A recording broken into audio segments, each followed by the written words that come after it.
বাংলাদেশে জুলাই-অগাস্ট আন্দোলনে পুলিশ বাহিনীর বর্বরতার দেশবাসী সহ পুরো বিশ্বই দেখেছে।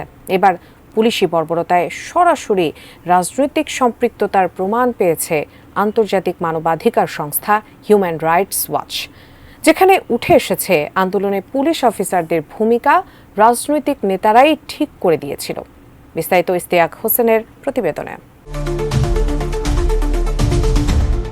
বাংলাদেশে ২০২৪ সালের জুলাইয়ে শুরু হয় কোটা নিয়ে ছাত্রদের আন্দোলন, যা পরবর্তীতে শেখ হাসিনা তথা আওয়ামী লীগ সরকার পতনের দাবিতে পরিণত হয়। ফলে সে সময় আন্দোলন ঠেকাতে ও নিজেদের ক্ষমতা ধরে রাখতে সরকার নির্যাতনের পথ বেছে নেয়, যেখানে ছাত্র জনতার ওপর অমানবিক নির্যাতন চালানোর জন্য সবচেয়ে বেশি ব্যবহার করা হয় বাংলাদেশের পুলিশ বাহিনীকে।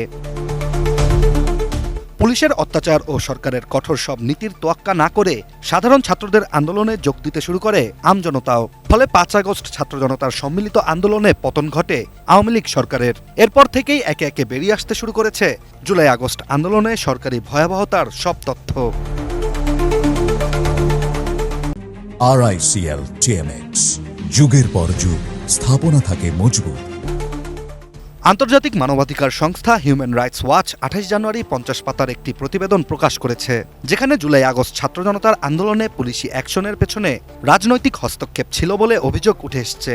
বিশেষ প্রতিবেদনটির শিরোনাম দেওয়া হয় after the monsoon revolution. Human rights watch বাংলাদেশের বেশ কিছু ঊর্ধ্বতন পুলিশ কর্মকর্তার সাথে আলোচনা ও আরও বিভিন্ন তথ্য উপাত্ত যাচাই বাছাই করেই তাদের প্রতিবেদনটি তৈরি করেছে বলে জানা যায়, যার মাধ্যমেই বেরিয়ে আসে অতীতে কিভাবে আইন প্রয়োগকারী সংস্থা এবং নিরাপত্তা বাহিনীকে সবসময় রাজনৈতিক এজেন্ডা বাস্তবায়নের জন্য ব্যবহার করা হয়েছে। হিউম্যান রাইটস ওয়াচকে সাক্ষাৎকার দেয়া এক পুলিশ কর্মকর্তা জানিয়েছেন, তিনি আন্দোলন চলাকালীন সিনিয়র অফিসারদের দেখেছেন ডিএমপি হেডকোয়ার্টার্সে বসে লাইভ সিসিটিভি ফুটেজ দেখতে, যেখানে বসেই প্রতিবাদকারীদের গুলি করার জন্য অফিসারদের সরাসরি এমনভাবে নির্দেশ দেওয়া হয়েছিল যেন তারা কাউকে ভিডিও গেমে গুলি করার নির্দেশ দিচ্ছিলেন। আর পুলিশের সিনিয়র অফিসাররা এমন নির্দেশনা নিজেদের সিদ্ধান্তে দিচ্ছিলেন না। আরেক পুলিশ কর্মকর্তা এ বিষয়ে হিউম্যান রাইটস ওয়াচকে জানিয়েছেন, আন্দোলনরত শিক্ষার্থীদের গুলি করার নির্দেশ রাজনৈতিক নেতাদের চাপে বাধ্য হয়ে দেওয়া হচ্ছিল। মূলত জুলাই আগস্টের অস্থিরতার সময় পুলিশের ভূমিকা মাঠ পর্যায়ে সিনিয়র অফিসারদের চেয়ে রাজনৈতিক নেতারাই বেশি নির্ধারণ করে দিতেন। গণঅভ্যুত্থানের পর আন্দোলনে গুলি করার বিষয়টি স্বীকার করে নিয়েছে পুলিশের একাধিক কর্মকর্তা। তারা নিজেরাই জানিয়েছেন, ঊর্ধ্বতন কর্মকর্তারা তাদেরকে কঠোর হাতে নৈরাজ্য সৃষ্টিকারী কোনো অপরাধীকেই রেহাই না দেওয়ার নির্দেশ দিয়েছিলেন। বাংলাদেশে গণঅভ্যুত্থানের পর অন্তর্বর্তী সরকার দেশের বিভিন্ন সেক্টরে অরাজকতা বন্ধের জন্য একাধিক সংস্কার কমিশন গঠন করেছে।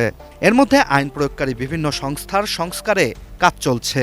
এখন পুলিশ বাহিনীর কুকর্ম নিয়ে প্রকাশিত হিউম্যান রাইটস ওয়াচের এই প্রতিবেদনের পর পুলিশ বাহিনীর কার্যক্রমের স্বাধীনতা ও স্বচ্ছতা নিয়ে নতুন করে প্রশ্ন উঠতে শুরু করেছে। তবে দেখার বিষয়ে আগামীতে সবকিছু বিবেচনা করে পুলিশ বাহিনী সহ আইন প্রয়োগকারী অন্য আরও সংস্থাগুলোতে কতটুকু সংস্কার আসে। Ishtiaq Hossain, ATN news.